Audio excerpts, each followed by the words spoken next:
छत्तीसगढ़ में चुनाव नजदीक है। ऐसे में सत्ता पक्ष कांग्रेस और बीजेपी दोनों ही यात्राओं की राह पर है। कांग्रेस भरोसा सम्मेलन के साथ भरोसा यात्रा निकाल रही है। इस यात्रा के माध्यम से कांग्रेस जनता के बीच अपनी जमीन मजबूत करने की कोशिश कर रही है। यात्रा में मुख्यमंत्री भूपेश बघेल के साथ इस सूबे के कई कद्दावर नेता शामिल हुए। 2 अक्टूबर महात्मा गांधी जी की जयंती के अवसर पर हम तमाम साथी भरोसे की यात्रा, जनता के बीच में जो विश्वास, राशन कार्ड का विश्वास, स्वास्थ्य का विश्वास, शिक्षा का विश्वास, किसानों का विश्वास, युवाओं का विश्वास, छात्रों का विश्वास, महिलाओं का विश्वास, ये अर्जित जो कांग्रेस पार्टी ने किया इन 4.5 सालों में, मैं समझता हूँ 15 साल में भारतीय जनता पार्टी ये विश्वास खो चुकी और कांग्रेस पार्टी ने 4.5 साल में मूलभूत सुविधा, मूलभूत समस्या का समाधान किया और इसीलिए आज हम सब मिलकर भरोसा यात्रा हम सब निकाल रहे हैं। कांग्रेस के साथ यात्रा की राह पर चल रही बीजेपी भी इसके जरिए अपनी खोई जमीन वापस पाने की जद्दोजहद में लगी है। वहीं कांग्रेस की भरोसा यात्रा पर बीजेपी चुटकी ले रही है। बीजेपी का कहना है कि कांग्रेस सरकार भरोसा खो चुकी है। कांग्रेस में नेताओं के बीच भरोसा उठ गया है, तो फिर भरोसा है कहां? भरोसा बचा कहां? जिस कांग्रेस पार्टी के नेता हैं, उन नेताओं में आपस में भरोसा उठ गया तो भरोसा बचा कहां? जब आप गंगा जल की कसम खा करके कहते हो हम दारूबंदी करेंगे और दारूबंदी करते नहीं तो भरोसा बचा कहां? रायपुर की जनता पूछती है कि 4.5 साल में आपने कौन सा काम किया इस रायपुर शहर में जिसका लोकार्पण आपने किया, जिसका भूमि पूजन किया हो। जब कोई एक काम नहीं आता तो भरोसा बचा कहां? इसलिए जनता का भरोसा खत्म हो गया। नेता कांग्रेस पार्टी के आपस में अपने ऊपर भरोसा कर ले, वही बहुत है। छत्तीसगढ़ में चुनाव नजदीक है। सत्ता के सिंहासन तक पहुंचने के लिए कांग्रेस और बीजेपी दोनों ही जनता को साधने की कवायद में लगी है। इसके लिए बीजेपी ने परिवर्तन यात्रा को जरिया बनाया है, तो कांग्रेस भरोसे की यात्रा की राह पर है। अब देखना दिलचस्प होगा कि भरोसा यात्रा और सियासत के बीच जनता किस पर भरोसा करेगी, ये तो चुनाव के परिणाम ही बताएंगे। रायपुर से IND 24 के लिए निधि प्रसाद की रिपोर्ट।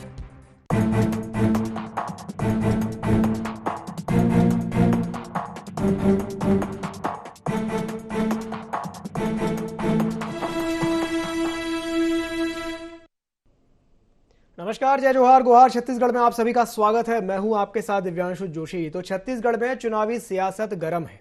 सत्ता में वापसी के लिए कांग्रेस भरोसा सम्मेलन के बाद अब भरोसा यात्रा निकाल रही है और इसके जरिए अब कांग्रेस सरकार की योजनाओं को जनता तक पहुंचाएगी। कांग्रेस की इस यात्रा को लेकर के अब सियासत भी तेज हो गई है। इसी विषय को लेकर के आज हम चर्चा करेंगे, लेकिन चर्चा करने से पहले जान लेते हैं क्या हैं आज के गुहार पॉइंट्स। यात्राओं के सहारे वोटर्स का भरोसा, क्या जीत पाएंगे राजनीतिक दल? बीजेपी के परिवर्तन का आह्वान क्या होगा पूरा? कांग्रेस पर फिर भरोसा करेंगे क्या छत्तीसगढ़ के लोग? किस पर बचा, किससे उठा मतदाताओं का भरोसा?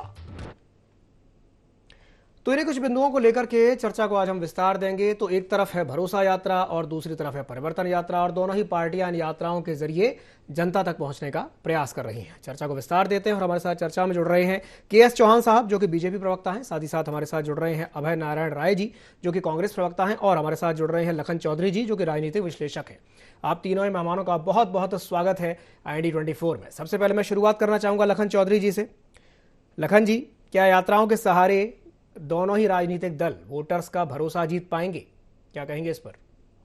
जी, निश्चित रूप से दिव्यांशु जी, देखिए भाजपा जो है परिवर्तन यात्रा से आस लगाए बैठी है और ठीक उसी की काट के लिए चुनाव के ठीक पहले अब जो है लगभग चुनाव की तिथियों की घोषणा होने वाली है और सब जो है अब सीधा चुनाव में जाने वाले हैं। तो उसके पहले भूपेश सरकार जो है भरोसा यात्रा के माध्यम से जनता पर जो है एक बार फिर डोरे डालने का काम के रूप में कह लीजिए कि आज भरोसा यात्रा निकाली है। और खबरें ये भी है कि जो है जैसा कि कांग्रेस जो है पिछले कई महीनों से और कई सालों से बल्कि कह रही कि भूपेश है तो भरोसा है, तो ये जो भूपेश है तो भरोसा है कि नारे को और आगे ले जाते हुए जो है ये भरोसा यात्रा जो आज निकाली गई है, इसका कितना जो है प्रतिसाद मिलेगा, जनता इसको कितना हाथों हाथ लेती है, ये तो देखने वाली बात होगी। लेकिन इतना आसान नहीं है कि जनता का भरोसा जो 4.5 साल में कायम हुआ है कांग्रेस के प्रति, परिवर्तन यात्रा से उसको कुछ न कुछ डैमेज जो है होने की संभावना भी बताई जा रही है। जैसे 2-3 बड़े मुद्दे जिनकी मैं चर्चा करना चाहूंगा। इनपुट्स जिस तरह से मिल रहा है कि देखिए, भूपेश है तो भरोसा है इस बात पर, ग्रामीण अर्थव्यवस्था में किसानों का भरोसा तो भूपेश पर है, वो बरकरार है जी। क्योंकि ग्रामीण अर्थव्यवस्था को लेकर, किसानों को लेकर जिस तरह से काम हुआ है और लगातार उनकी झोली में जिस तरह से पैसा डाला गया है सरकार के द्वारा, तो किसानों का भरोसा तो भूपेश पर है। लेकिन दो जो बड़े मुद्दे जिनको लेकर भाजपा परिवर्तन यात्रा में भी गई, और अभी जब मोदी जी आए थे तो उस पर जो है अच्छी खासी चर्चा भी हुई। एक तो देखिए, पीएससी का जो विवाद का जो मुद्दा है, ये कांग्रेस के लिए जो है हो सकता है कि एक बड़ी चुनौती हो, क्योंकि मोदी जी ने अपने भाषण में बिलासपुर में जिस तरह से इसको एक बड़े मुद्दे के रूप में उठाया, और युवाओं में भी एक संदेश जा रहा है कि जो 15 बड़े पद हैं उसमें केवल और केवल जो रसूखदार लोगों के जो है बच्चों का जिस तरह से चयन हुआ है, तो ये एक बड़ा मुद्दा भाजपा को लगा है। और इसको लेकर युवाओं में भूपेश सरकार के प्रति या भूपेश के प्रति कितना भरोसा है, ये भी एक देखने वाली बात होगी। और जो है दूसरा, एक नशाबंदी की बात अब जो है भूपेश जी करते हैं, जो है शराबबंदी की जगह जो नशाबंदी की बात होने लगी है, तो ये भी महिलाओं का, देखिए महिलाओं का एक बड़ा मुद्दा था पिछले बार के चुनाव में शराबबंदी, और सरकार को इतनी बड़ी संख्या में सीटें आने में शराबबंदी का भी एक रोल था, उसकी भी एक अहम भूमिका थी।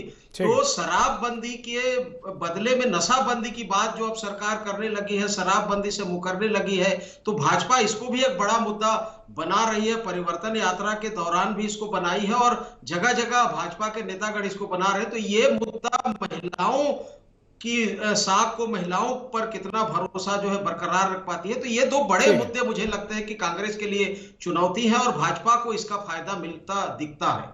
चलिए ठीक है, मैं चौहान साहब के पास आना चाहूँगा। चौहान साहब, दो बातों का जिक्र किया चौधरी साहब ने, पहला है पीएससी विवाद और दूसरा है ये नशाबंदी की बात वो कर रहे थे।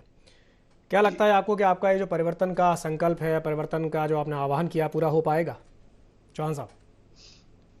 देखिए, हमारे वरिष्ठ पत्रकार ने एकदम सही बात बोली है कि ये दो मुद्दे तो हैं, लेकिन उसके साथ साथ दूसरी चीजें भी हैं।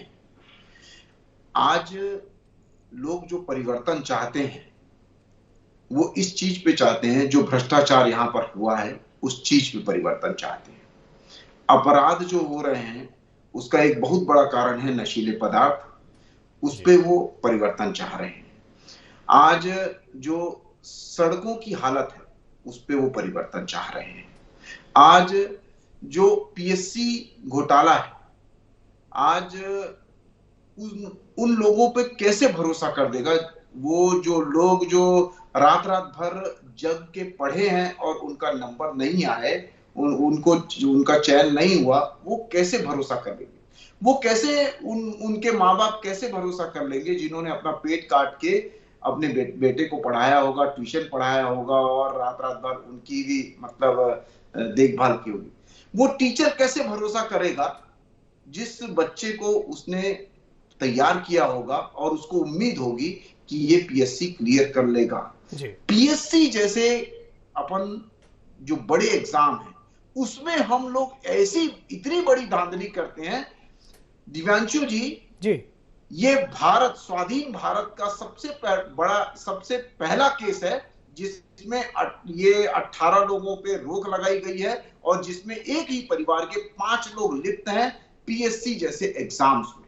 ये बहुत बड़ी बात है। ये मतलब ये भ्रष्टाचार की पराकाष्ठा है और लाखों युवाओं के आंसुओं का कारण है। लाखों लोगों की मेहनत के ऊपर आपने पानी फेरा है। इसके लिए आपको ना युवा माफ करेंगे, ना उनके माँ बाप माफ करेंगे और ना ही उनके टीचर्स माफ करेंगे और ना ही समाज माफ करेगा। आप जितना मर्जी भरोसा जता लीजिए, आज आपके ऊपर भरोसा उठ गया है। आज आपने ये इनके उप मुख्यमंत्री बोलते थे कि हमारे को जो 50% जो हमारी सफलता का राज है। और 2018 में हमारे को जो वोट मिला है वो सिर्फ और सिर्फ हमारे घोषणा पत्र के कारण मिला है। आज आप ये बताइए कि जो उस घोषणा पत्र को झूठे वादे करके आपने महिलाओं के साथ ठगी की है, वो क्या महिलाएं माफ कर देंगे आपको? और उसके बाद आपने अनियमित कर्मचारियों को नियमित करने की वो बात कही, क्या वो उन लोग माफ कर देंगे आपको? ठीक है। क्या लोग वो नग्न प्रदर्शन जो वहां पर कर रहे थे, क्या वो लोग माफ कर देंगे? क्या सरकारी कर्मचारी में डीएचआरए जो आपने केंद्र के समकक्ष बोला था, क्या वो नहीं किया, वो आपको माफ कर देंगे? क्या विधवा पेंशन के लिए आपने नहीं किया, वृद्धा पेंशन नहीं किया, स्व सहायता समूह के रोजगार के कर्जा माफ नहीं किया महिलाओं का, क्या उन लोग माफ कर देंगे? आपको माफ नहीं करेंगे, आपके ऊपर भरोसा कैसे लाएगा कोई? ठीक है। आपने जी चलिए मैं रिएक्शन ले लेता हूं अभय नारायण जी से। अभय नारायण जी कुछ कहेंगे चौहान साहब की बात पर? देखिए, चौहान साहब को तो झूठ बोलना है और लाइन से वो झूठ बोले चले जा रहे थे। कर्जा माफ, स्व सहायता समूह की महिलाओं का कर्जा माफ हुआ। आज वो बड़े सम्मान से जी रही है, बड़े सम्मान से अपनी रोजी रोटी कमा रही है, आर्थिक रूप से सक्षम है। माफ तो 15 साल की नसबंदी कांड की महिलाएं आपको नहीं करेंगी चौहान साहब। माफ तो कोड़वा कांड के लोग आपको नहीं करेंगे चौहान साहब। माफ तो आपको नान घोटाले के जो चावल, गरीबों का चावल आपने चुरा के मार्केट में बेचा, उसमें आपको लोग माफ नहीं करेंगे चौहान साहब। 15 साल के कारनामों को याद करिए कि 2023 का चुनाव बड़ा स्पष्ट है कि हमारे 5 साल के विकास कार्य, हमारे किसानों का भरोसा, हमारे गरीब मजदूरों का भरोसा, हमारे स्व सहायता समूह की महिलाओं का भरोसा, स्वास्थ्य लाभ प्राप्त कर रहे हितग्राहियों का भरोसा, बेरोजगार भत्ता प्राप्त कर रहे युवाओं का भरोसा। और ये जो पीएससी का पहाड़ा पड़ रहे हैं ना चौहान साहब, उन लोगों का अपमान कर रहे हैं। आप कह रहे हैं ना कि रात भर पढ़कर लोग पाए, तो रात भर पढ़कर लोगों ने परीक्षा पास की है और पीएससी का सम्मान बहाल हुआ है। आप आरोप लगाए हैं, मामला कोर्ट में है।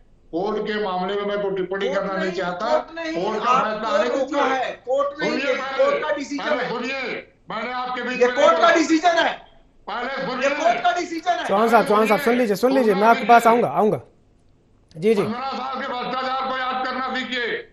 15 साल में पीएससी को 2003 और 2008 में क्या हुआ था? पीएससी के चेयरमैन को बर्खास्त करना पड़ा था। कहां थे आपकी पार्टी और कहां थे चौहान साहब? आप भूल गए? आप पीएससी का दाग भूल गए? मध्य प्रदेश का व्यापक घोटाला, हिंदुस्तान की बात कर रहे थे आप पीएससी को लेकर। सरकार ने बंद भर्तियों को भूपेश सरकार ने खोला, भर्तियां की और पीएससी की जांच आप कराइए।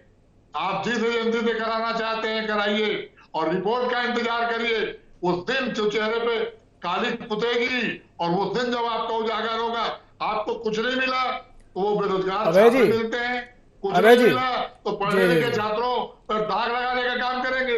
अभय जी नशाबंदी पे कुछ बोलेंगे? नशाबंदी पे, शराबबंदी या नशाबंदी पर हमारी पार्टी का स्पष्ट मत है जी। हमने घोषणा पत्र में नशाबंदी की बात की थी जी। हमने कमेटी बनाई जी। भूपेश बघेल की सरकार बनी, कांग्रेस की सरकार बनी तो हमने एक कमेटी बनाई।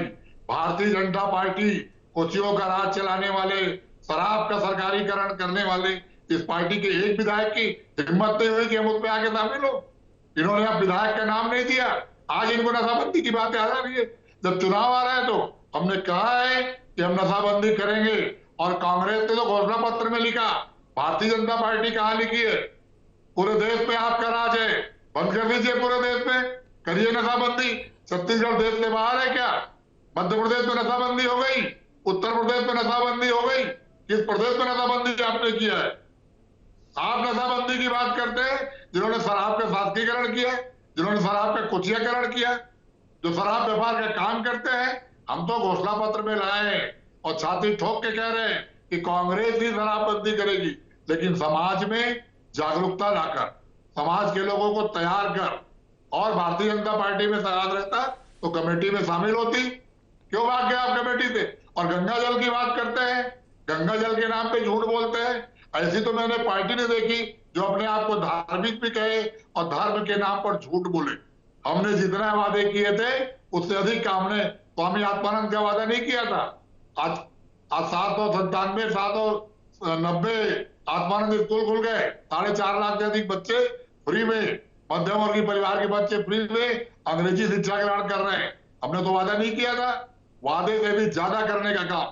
छत्तीसगढ़िया का अभिमान, छत्तीसगढ़िया महतारी का सम्मान, छत्तीसगढ़ का राजगीत, छत्तीसगढ़ की बोली भाषा, छत्तीसगढ़ का मान सम्मान, जो 15 साल तक रमन सरकार के घर में गिरवी था, जो सीएम हाउस में बड़े बड़े स्टार कलाकारों का डांस होता था ना, वो बंद करने का काम छत्तीसगढ़ की जनता ने आपको 14 सीट देकर किया है। चलिए ठीक है, मैं रिएक्शन ले लेता हूं। जी जी जी, हमारी योजनाओं में कमी ढूंढिए और 2023 का चुनाव जनता पे हमको भरोसा है और हमको जनता पे भरोसा है, और 2023 का रिजल्ट बताएगा कि किसको किस पे भरोसा है, और परिवर्तन 2024 में होगा। बिल्कुल बिल्कुल, देखिए जनता जनार्दन, जनता सर्वोपरि है लोकतंत्र में और सब कुछ देख रही है, समझ रही है अभय जी। चलिए ठीक है, चौहान साहब एक छोटा सा रिएक्शन आपसे ले लूं, फिर मैं लखन जी के पास जाऊंगा। जी चौहान साहब बोलिए। दिव्यांशु जी, बहुत ही बड़ी विडंबना है जी, और बहुत दुख के साथ मैं इनकी बातें सुन रहा था, बहुत दुख के साथ। आज आप भी बैठे हैं, जनता भी है और वरिष्ठ पत्रकार भी। मेरे को सिर्फ एक चीज मेरे को ये पूछनी है कि ऐसा कौन सा संविधान, ऐसा कौन सा कानून आपको शराबबंदी के लिए रोक रहा है? क्या आप सदन में बिल पास करके आप शराबबंदी नहीं कर सकते हैं? अभय जी एक मिनट उनकी बात तो पूरी हो जाने दीजिए जी। ये बहुत दुख की बात है। अरे अभय जी, उनको पूरी बात तो हो जाने दीजिए, उनकी पूरी बात हो जाने दीजिए, फिर मैं आपके पास आऊंगा। जी चौहान साहब बोलिए। चौहान साहब बोलिए। बहुत दुख की बात है दिव्यांशु जी कि हम अपनी नाकामयाबियों का ठीकरा हम विपक्षी पार्टियों पर अपन फोड़ते हैं। आपका दायित्व था, आपने वादा किया था, जिस वादे के कारण कांग्रेस पार्टी को 2018 में नहीं जिताया गया था, उनके वादों को जिताया गया था, उनके वादों के भरोसे को जिताया गया था कि ये वादा हम करेंगे। माना कि ये वादा हमने नहीं किया था, लेकिन आपने किया और उसी लिए जनता ने आपको आशीर्वाद दिया। उसमें उस वादों पे खरा उतरना चाहिए था, आप खरा नहीं उतरे। क्या आपके इसी भरोसे पे आपको फिर से जनता लेके आएगी? क्या आप ये नहीं जानते हैं कि मतलब आप लोग शराबबंदी एक दिन में कर सकते हैं और उसको नहीं कर रहे हैं, और वो सिर्फ और सिर्फ अपने भ्रष्टाचार के कारण। क्या एक बड़ा अच्छा पॉइंट आपने उठाया चौहान साहब कि शराबबंदी एक दिन में कर सकते हैं। मैं इसका एक रिएक्शन ले लेता हूं लखन जी से। लखन जी एक बात, फिर मैं आपके पास वापस आऊंगा। लखन जी, चौहान साहब कह रहे हैं कि शराबबंदी चाहे तो एक दिन में कर सकते हैं, क्या ये पॉसिबल है एक दिन में शराबबंदी करना? मैं आपसे जानना चाहूंगा लखन जी। देखिए कि छत्तीसगढ़ में तो संभव नहीं है, क्योंकि देखिए छत्तीसगढ़ का लगभग 2/3 हिस्सा जो है अनुसूचित क्षेत्र में आता है, और अनुसूचित क्षेत्र में शराबबंदी करने के पहले वहां की जो स्थानीय सरकारें हैं, जो ग्राम पंचायत है, जिला पंचायत है, उनकी सहमति अनिवार्य है, ये संवैधानिक रूप से है। तो देखिए इतना जल्दबाजी में तो खैर शराबबंदी संभव नहीं है, लेकिन शराबबंदी का जो मसला है दिव्यांशु जी, वो जो है कांग्रेस को ही बार बार जो है घेरेगा, सवालों के घेरे में कांग्रेस को ही खड़ा करेगा। क्योंकि 2018 में देखिए जब कांग्रेस को ये सब पता था कि अनुसूचित क्षेत्र में आता है, यहाँ का जो क्षेत्र है और यहाँ शराबबंदी नहीं कर सकते, एकाएक जो है फिर घोषणा पत्र। देखिए एक अच्छी बात है कि जो सरकार की जीत होती है ना, उसमें घोषणा पत्र का बहुत बड़ा रोल होता है। चौहान जी ने भी इस बात को स्वीकार किया कि निश्चित रूप से पिछले बार जो कांग्रेस की इतनी बड़ी जीत हुई थी, तो कांग्रेस का जो घोषणा पत्र बना था वो काबिले तारीफ था, और उसके कारण जो है कांग्रेस को इतनी भारी भरकम जो सीट मिली थी और जिस तरह से भाजपा का सफाया हुआ था। तो निश्चित रूप से, और ये घोषणा पत्र का जो मुद्दा है वो इस बार भी जो है रहेगा, और भाजपा का भी कांग्रेस का भी घोषणा पत्र आना बाकी है। तो देखिए कि शराबबंदी का मसला तो कांग्रेस का पीछा छोड़ेगा नहीं, पीएससी का मुद्दा है। ग्रामीण क्षेत्र में देखिए एक बात दिव्यांशु जी की भरोसा है किसानों का भूपेश सरकार पर, लेकिन शहरी क्षेत्रों में जो वाकई में इंफ्रास्ट्रक्चर पर जो काम हुआ है, शहरी क्षेत्र में लोगों की थोड़ी सी नाराजगी है, क्योंकि सड़कें गड्ढे हैं, और शहरी क्षेत्र में मुझे लगता है कि कांग्रेस को कुछ नुकसान हो सकता है, और भाजपा के परिवर्तन यात्रा का फायदा जो है कुछ अधिक मात्रा में भाजपा को मिल सकता है। ठीक है अभय जी, लखन जी कह रहे हैं शहरी क्षेत्रों में आपको नुकसान हो सकता है, क्योंकि जो शहरी मतदाता है वो कहीं ना कहीं आपसे थोड़ा सा नाराज है, क्या कहेंगे इस पर? देखिए, शहरों में भी उतने ही काम हुए हैं जिस तरह ग्रामीण अर्थव्यवस्था को मजबूत करने का काम किया गया। नगर निगम और नगर निकाय क्षेत्रों में भी जो लोगों के रोजमर्रा के काम थे, जन्म प्रमाण पत्र, मृत्यु प्रमाण पत्र, राशन कार्ड, आयुष्मान कार्ड, जितने कार्ड बनते थे उसको जो तकलीफें आती थी उनको सरलीकरण किया गया और मितान योजना के तहत, मुख्यमंत्री मितान योजना के तहत अब लोगों को घर बैठे सुविधा मिल रही है। संपत्ति कर भारतीय जनता पार्टी ने जो बढ़ाया था उसके बाद कांग्रेस सरकार ने संपत्ति कर में कोई बढ़ोतरी नहीं की गई, बल्कि सुविधाएं, सफाई की सुविधा, स्वास्थ्य की सुविधा, तमाम प्रकार जो सुविधाएं नगर निगम क्षेत्र में मिलनी चाहिए वो बढ़ाई। उसका परिणाम था कि नगर निगम और नगर पालिकाओं में हम जीत के आए, लोगों ने हम पे भरोसा किया और हम काम वहां पे कर रहे हैं। तो मैं व्यक्तिगत रूप से बिल्कुल नहीं मानता, पार्टी की ओर से भी नहीं मानता कि हम नगरीय क्षेत्रों में कमजोर है। जरूर चुनौतियां हमको मिल सकती हैं, जहां पे ये लोग अफवाह फैला दें, जहां पे लोग धर्मांतरण की बात करते, जहां पे लोग और धर्म और जाति लड़ने की बात करते, चुनौतियां मिलेंगी लेकिन उनका सामना होगा। लेकिन विकास शहरी और ग्रामीण दोनों क्षेत्रों का छत्तीसगढ़ के सड़कों की, छत्तीसगढ़ के जो शहर हैं उनके सड़कों की जो स्थिति है उसको आप कैसे देखते हैं, क्या कहेंगे उस पर? देखिए, निश्चित रूप से 15 साल में इन लोगों ने दुर्दशा करके रखी थी। 4.5 साल से तो आपकी सरकार थी। 18 में सरकार बनी। पहले हमारा फोकस किसान था, फिर मजदूर हुआ और उसके बाद 1.5 साल कोरोना के निकल गए। दूसरा, जो केंद्र सरकार से हमारी राशि आनी चाहिए, विकास किससे होगा? राज्य सरकारों के पास अपने साधन क्या है? तो वो जीएसटी का पैसा, कोयला रायल्टी का पैसा, बड़ी संख्या में हमारी ये दोनों की राशि आज भी हजारों करोड़ रुपए केंद्र सरकार के पास लंबित है, जो हमको नहीं मिला। तो निश्चित रूप से अगर इन सब पे पैसा लगता, ये पैसा आता तो काम होता। लेकिन भूपेश बघेल सरकार की पहली योजना थी कि व्यक्तिपरक विकास हो, छत्तीसगढ़ के हर परिवार, हर व्यक्ति का विकास होगा तो समाज का अपने आप विकास होगा, शहरों का अपने आप विकास होगा। अगर कोई रिपेयरिंग, ठीक है, तो आपके कहने का मतलब ये है कि केंद्र सरकार ने पैसा नहीं दिया इसलिए काम उतना नहीं हो पाया जितना होना चाहिए था। चलिए ठीक है, चौहान साहब से मैं रिएक्शन ले लेता हूं आपकी बात पर। जी चौहान साहब, क्या कहेंगे इस पर? देखिए, अभय नारायण जी को एक सिपाही हैं दल के, तो इस वजह से अपनी कांग्रेस पार्टी का पक्ष रखेंगे, अच्छी बात है, रखना भी चाहिए, लेकिन फैक्ट बोलना चाहिए। फैक्ट ये है कि 2 महीने का जो पैसा रहता है जी, 2 महीने तक पैसा जमा होता है केंद्र सरकार के पास और 2 महीने के बाद वो पेमेंट दे दी जाती है जी। आज आप पूरी साइड निकाल के देख लीजिए जीएसटी की, एक भी पैसा केंद्र की तरफ नहीं है राज्य सरकार का जीएसटी का। दूसरे मद होते हैं, मैं ये नहीं बोलता, मेरी बात सुन लीजिए। जी बात पूरी कीजिए, बोलिए। पत्र जारी करा दीजिए, मैं चैलेंज करता हूं आपको। अरे अभय जी, उनकी बात तो पूरी जाने दीजिए। जी चौहान साहब बोलिए। झूठ ना बोले ना, खुद बोल रहे हैं, फैक्ट बोलना चाहिए और खुद फैक्ट नहीं बोल रहे हैं। ठीक है चौहान साहब, जीएसटी का फैक्ट बोलिए, फैक्ट पे बात रखिए जी। तो लेटर जारी करा दे, पत्र जारी करा दे जीएसटी विभाग से। ठीक है चौहान साहब कंटिन्यू कीजिए, बोलिए। दिव्यांशु जी, साइड है, वहां पर आप जाके देख सकते हैं कि कितनी बकाया राशि है और जीएसटी की कोई भी बकाया राशि अभी नहीं है। ठीक है, और ये मैं पूरी जिम्मेदारी के साथ आपके चैनल में बोल रहा हूं। दूसरी बात ये है कि आपने बोला कि रोडों की हालत, तो मैं सिर्फ और सिर्फ एक प्रश्न पूछना चाहता हूं कि ऐसी 100 किलोमीटर की रोड जो राज्य सरकार के मद से बनी हो, ऐसी कौन सी रोड आपने पूरे 5 साल में चौहान साहब मैं समझ गया, क्योंकि आरोप प्रत्यारोप इतने सारे हैं कि उसमें करते करते समय लग जाएगा। क्योंकि समय की बाध्यता है, चर्चा को मैं समाप्त करना चाहूंगा। बहुत बहुत धन्यवाद आप तीनों मेहमानों को हमारे साथ जुड़ने के लिए और चर्चा में शामिल होने के लिए। तो छत्तीसगढ़ में चुनावी यात्राओं की होड़ मची है, जनता तक पहुंचने का जरिया ये यात्राएं बन रही हैं। बीजेपी और कांग्रेस दोनों ही अपने अपने तरीकों से यात्राओं के द्वारा जनता के बीच पहुंचने की कोशिश कर रहे हैं। अब ये तो जनता ही डिसाइड करेगी कि वो किसे अपना आशीर्वाद देगी। गुहार छत्तीसगढ़ में फिलहाल के लिए इतना ही, मुझे दीजिए इजाजत और आप बने रहिए IND24 के साथ। नमस्कार।